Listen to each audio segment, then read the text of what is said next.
Hola, ¿qué tal? Muy buenas tardes. Bienvenidos a una entrevista más para tiempo.com.mx y puentelibre.mx en Ciudad Juárez. El día de hoy nos acompaña la diputada del PAN, Rocío Reza Gallegos, a quien le damos la bienvenida y le agradecemos esta entrevista. Hola, diputada. Hola, ¿qué tal, Miguel? Muchas gracias y bueno, un saludo a toda la gente que nos está escuchando. Diputada federal por el estado de Chihuahua. Ella prácticamente tiene que realizar sus labores y su trabajo allá en la Ciudad de México, en la Cámara de Diputados. ¿Cómo les ha ido por allá, diputada? Sabemos que tienen apenas en el encargo, pues, desde agosto del año pasado hasta el día de hoy, apenas van 7 meses. ¿Cómo les ha ido a los diputados federales allá? Sí, del 1 de septiembre para acá es 1 de cuando septiembre, inició correcto, la legislatura. Sí.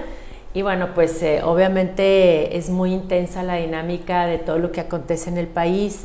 No es fácil, no es sencillo. Sabemos de la polarización que hay entre las distintas fuerzas políticas, dos visiones de país, Miguel, y eso pues ha complicado la generación de acuerdos entre los grupos parlamentarios. Sin embargo, bueno, pues es una lucha constante todos los días para decirle al presidente, al grupo mayoritario de Morena, que nosotros creemos que se tiene que redireccionar el tema de la economía, que se tiene que atender de fondo el tema de la seguridad, el tema de la educación, tantos temas que están calando a los mexicanos. Ahorita que empiezas con el tema de la polarización, diputada, ¿qué tan cierto es que si el presidente envió una iniciativa, no le mueven ni una coma y así la aprueban como tienen mayoría los diputados de Morena? ¿Es cierto esto así a rajatabla o hay veces que sí logran ustedes como oposición incidir en las leyes? Tan cierto es que el tema del presupuesto, por ejemplo, que es uno de los temas en donde realmente pues, es de lo más importante que se hace en la Cámara de los Diputados, y en la discusión pasada, que fueron días de todo el día, toda la noche incluso, sí, de mucha discusión y no se logró moverle absolutamente nada, con todos los argumentos que pues en ese momento nosotros, el grupo parlamentario del PAN, le brindamos al grupo mayoritario y no fue posible moverle una coma a los temas que están calando profundamente a la ciudadanía. Y bueno, pues desafortunadamente estamos viendo un tiempo en donde el presidente dice, dispone y bueno, pues únicamente el grupo mayoritario de Morena alza la mano y bueno, lo que diga el presidente. Y esto fue en el presupuesto, pero en todas las demás leyes es así. Sí, definitivamente. En todas las demás cosas que pasan por el Congreso. Cuando hay un acuerdo con el presidente es cuando hay esa manera de diálogo, de consenso. Ahorita tenemos un planteamiento, por ejemplo, viene una minuta del Senado, la Ley de Movilidad y Seguridad Vial, pero es un tema muy, muy noble que viene desde la sociedad civil, que está trabajada desde hace años y que en ese tema, en este momento me está tocando trabajar, ahora sí que en muchas aristas de esta ley de movilidad, pero sí desafortunadamente los temas torales en relación al tema de la seguridad, de la economía, de la educación, de planteamientos que Acción Nacional ha hecho en el tema de salud y que no han sido valorados siquiera por el presidente de la República, por el gobierno federal, por los distintos secretarios, secretarias, y tampoco por el grupo mayoritario Morena. Bueno, pero las posturas del presidente de Morena, de la Cuarta Transformación, son contrarias totalmente a las que el PAN propone, ¿no? Bueno, son dos visiones de país, lo que ahorita lo comentaba, lo explicaba, y que sí, definitivamente nosotros estamos de acuerdo en que toda la política social en donde se va la mayor parte del presupuesto. Estamos de acuerdo en cuanto a que se tiene que brindar apoyo a las personas más vulnerables, que se tiene que brindar apoyo social o los recursos económicos para que mujeres en condición de pobreza, para que los jóvenes, para que adultos mayores, por supuesto que estamos de acuerdo, pero no está enfocada ni siquiera esa política social a minorar la pobreza en el país. Ahí está Coneval, que dice que tenemos a 4 millones de personas en condición de pobreza más que en el 2018, entonces ni siquiera una política social está bien orientada, bien enfocada a reducir lo que tanto dijo el presidente, que pues a reducir la pobreza en este país. Entonces sí es muy complejo de alguna manera avalar todo lo que el presidente está planteando, porque sabemos que el país está mal, que va mal, Miguel, que el tema de la economía, el tema de la inflación, de cómo las personas, las familias mexicanas, por un lado dice Morena, es que se incrementó el salario mínimo, pero ahorita la gente con ese 7%, más de 7 puntos de lo que es la inflación, pues el ir a comprar lo que se requiere en la semana, los productos básicos, pues no está alcanzando. Y luego lo vemos también en la repercusión que tiene la educación. 5 millones de jóvenes y de niños y niñas que no ingresaron, o sea, la deserción escolar se está dando porque requiere pues la familia que uno de los jovencitos salga a trabajar a edad temprana. O sea, todas esas repercusiones tiene no únicamente el tema del decrecimiento de la economía que se dio antes de la pandemia. Sí. Sabemos que con la pandemia pues vino de alguna forma a agravar los problemas del país, sí, pero el gobierno no está orientando ninguna política pública para ver cómo le va a hacer, por ejemplo, con el tema de la educación, cómo le va a hacer en los distintos aspectos que tanto están calando.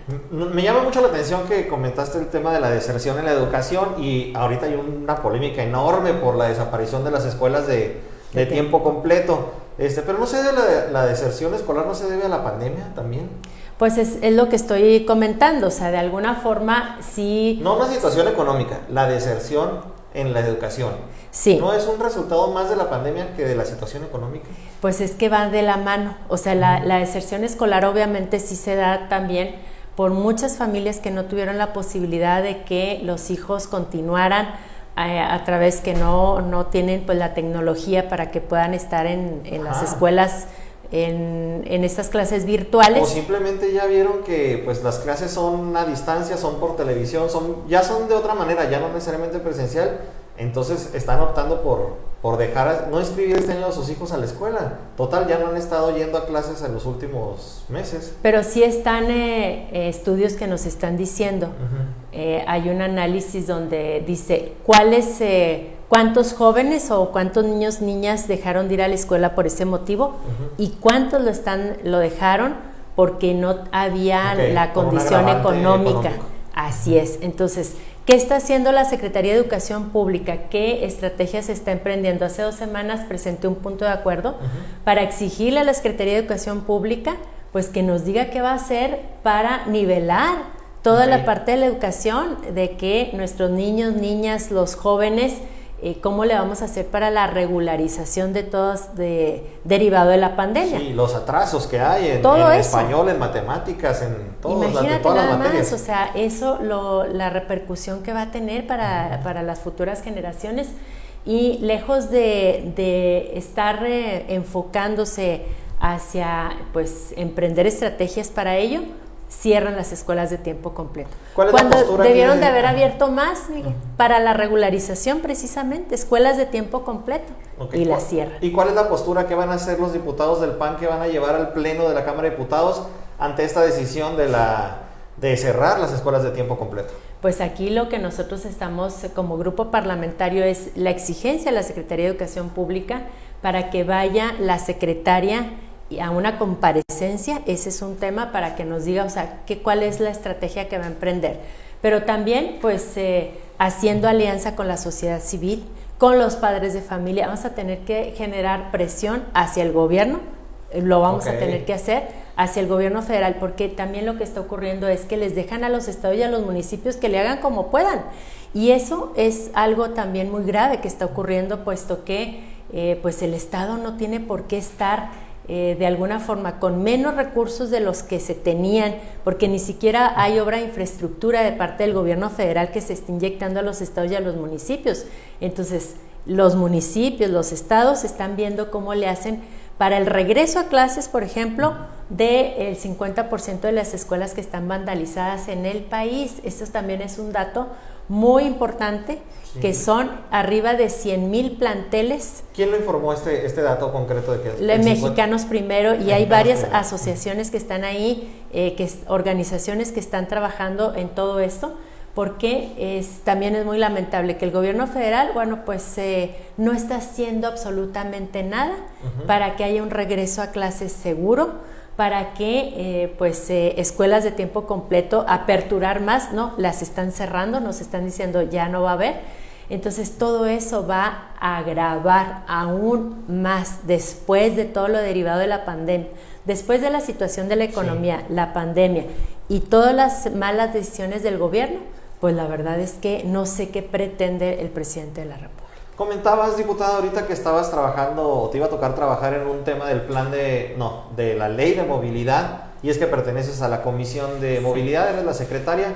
¿De qué se trata esta ley y por qué es importante para el país y para todos los que vivimos en México? Claro que sí. Mira, Miguel, la verdad es que este tema es muy noble y eso es algo que se está abrazando por las distintas fuerzas políticas.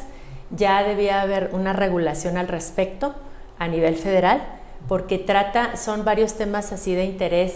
Todas las ciudades están pensadas, planeadas de manera muy horizontal, y me refiero, por ejemplo, el sistema de transporte público pues se encarece muchísimo para las familias, para las personas que requieren de este servicio.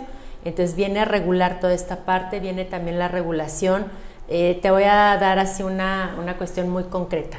Por ejemplo, los límites de la velocidad. Todo eso se regula en el ámbito local, por supuesto, sí, en la legislación local, pero está de manera distinta, dispar en los diferentes estados de la República, y en muchos de ellos no tocan siquiera esa parte. Entonces, el hacer una regulación a nivel federal obliga también a que los estados pues puedan homologar esa parte. Y te voy a decir, por ejemplo, las licencias de conducir. Okay. Si hay una persona que cometió, vamos a suponer, en un incidente vial, por ir alcoholizado, comete pues hay un accidente o una tragedia que incluso repercute en quitarle la vida a una persona. Entonces, si dentro de la legislación local pues está de que ya no va a poder tener esa licencia de conducir en determinado tiempo, se va a otro estado, tiene una licencia de conducir y anda como si nada. Entonces, esas cuestiones son muy importantes, que hay una regulación federal para poder homologar y evitar tanta impunidad. Los accidentes automovilísticos son los que más... Es ley de movilidad y seguridad vial. Y seguridad vial, son los que más generan pues muertes de personas. Entonces todo eso se está estamos muy avanzados en ese trabajo. Y todas las leyes que hay en los estados, por ejemplo, incluyendo Chihuahua, ¿van a tener que adecuarse a lo que diga la ley federal? Sí, de alguna forma hay que homologar lo que establece lo federal, hay que homologar en el ámbito local. Oiga, ¿y qué van a legislar en esta nueva ley de movilidad y seguridad vial? Pues también para que bajen, o para que los agentes pues dejen de tener actos de corrupción, porque la verdad es que los agentes viales, no en Chihuahua, en México en general, son de las corporaciones que más se queja la gente pues por problemas de corrupción. Es clásico la mordida, es clásico que lo paran a uno sin motivo, nada más, no a uno en especial, sino a toda la gente. La gente se queja de que los detiene nada más para quitarles dinero. ¿Qué van a hacer? ¿Esta ley qué puede hacer para solucionar este problema? Que la verdad también es uno de los problemas más comunes que hay en cuanto a seguridad vial. Sí, esa parte, lo que la ley federal va a contemplar es únicamente relacionado con todo lo que son las carreteras federales y todo esto. En el ámbito local es donde se debe legislar al respecto, pero sí se va a dar incluso plazos de tiempo para hacer la homologación correspondiente en el ámbito local, donde son 180 días únicamente para hacer esa homologación. O sea, se va a acelerar para que todos los estados se pongan las pilas y que de alguna manera pues haya una regulación al respecto, que esas cuestiones pues ya viene también en la parte de reglamentación, en donde pues no propiamente es en la ley, es en los reglamentos. Ok, diputada. Oiga, bueno, y Chihuahua, ¿cómo ve cómo andamos aquí en la ciudad de Chihuahua? ¿Qué trabajo legislativo qué necesidades legislativas ha tenido el estado de Chihuahua en los últimos meses y que hayan tenido que llevar allá al Congreso de la Unión, a la Cámara de Diputados específicamente? Hemos tenido reuniones con la gobernadora, con los secretarios, con el secretario de gabinete, Luis Cerrato, con el secretario Jáuregui. en donde incluso fuimos invitados a una reunión de gabinete, pues para estar de alguna forma enterados de la política pública que emprende el gobierno estatal y que nosotros podamos hacer ese respaldo, porque todos tenemos que cerrar filas. Acaba de presentar la gobernadora el plan estatal de desarrollo, lo va a hacer el día de hoy, estará en Parral y en los distintos, en la semana va a estar en distintos lugares, en Cuauhtémoc, en Delicias, el viernes está en Ciudad Juárez. Y bueno, pues cerrar filas todos para que a Chihuahua le vaya bien, porque sabemos que no es sencillo. Todo lo que está aconteciendo en el ámbito local, a nivel nacional, incluso internacional, no es fácil. El gobernar se vuelve cada vez más difícil y complejo, Miguel, y por ese motivo todos los actores políticos tenemos que estar conscientes, reflexionar en el momento que nos está tocando, pues estar al frente de un cargo público y todos ir hacia un mismo objetivo, que a Chihuahua le vaya bien. Son distintos temas en los que estamos trabajando, el tema de seguridad, por ejemplo, en donde... ¿Les han pedido algo en específico la gobernadora, sí, o en esta reunión de gabinete, o con las reuniones que ha tenido con Luis Cerrato, con César Jauregui? ¿Les han pedido que lleven temas allá al centro del país? Sí, por supuesto que sí. Por gestiones sobre todo. Por ejemplo, nos estamos enfocando cada quien en las distintas comisiones. Como diputados federales, pues tenemos mayor incidencia a través de estas comisiones con los distintos secretarios a nivel federal. En mi caso, por ejemplo, pues he tenido reuniones con el secretario de Seguridad Pública, y bueno, pues ahí procurar gestiones relacionado, que si el Fortasec que regrese a los municipios, cuestiones que lo hicimos incluso en la parte del PEF, de impulsar entre los diputados de Acción Nacional para que impacte ese recurso que se les quita a los municipios para que regrese el Fortasec. O sea, son distintos temas, pero sí, desafortunadamente, pues estamos en una lucha muy fuerte en la Cámara de los Diputados, donde nuestra realidad como grupo parlamentario del PAN es que no tenemos los votos necesarios para poder alcanzar mayores, pues ahora sí que un presupuesto mayor para el Estado. Entonces, sí de alguna forma nos obliga a estar más unidos para enfocarnos a 2, 3 proyectos que de alguna forma podamos entre todos buscar para el Estado. ¿Y los estados donde sí gobierna Morena, allá sí les va bien? Los gobernadores de Morena, los diputados federales de Morena de otros estados, ¿sí logran bajar dinero para sus estados? Yo estoy viendo que es también complejo para ellos, imagínate, porque o sea, todo está enfocado. Tampoco ellos logran que bajen apoyos para sus entidades. Eso es lo que dice el presidente. Y si el presidente en este momento, que tienes 3 megaproyectos, que ya sabemos porque el aeropuerto, el Tren Maya y ahí está y enfocado, la refinería. Ahí está enfocado el presupuesto. Viene un gran tema que es la reforma eléctrica. Ese es un tema prioritario para el presidente. No tenemos fecha, afortunadamente, para la discusión en el Pleno. Qué buen tema. ¿Tienes una postura personal respecto a la reforma eléctrica? Por personal, supuesto. No de grupo. Me entiendo que la del grupo, como grupo parlamentario del PAN, entiendo que es una muy clara, pero en lo personal, diputada, ¿tienes una postura? Por supuesto. O sea, no podemos avalar, yo no puedo avalar una reforma eléctrica que va en contra, pues, de lo que el mundo está, de la inercia de cómo va en relación al tema de las energías limpias, de que este país sea más sustentable. O sea, no puedo avalar un proyecto de reforma, algo que está enviando el presidente. Y los argumentos de que las empresas extranjeras, se les dio a las empresas extranjeras, pues estas facultades o la oportunidad de que invirtieran en este sector en México, obviamente en contra de los intereses propios de los mexicanos, ¿se sostiene o no se sostiene?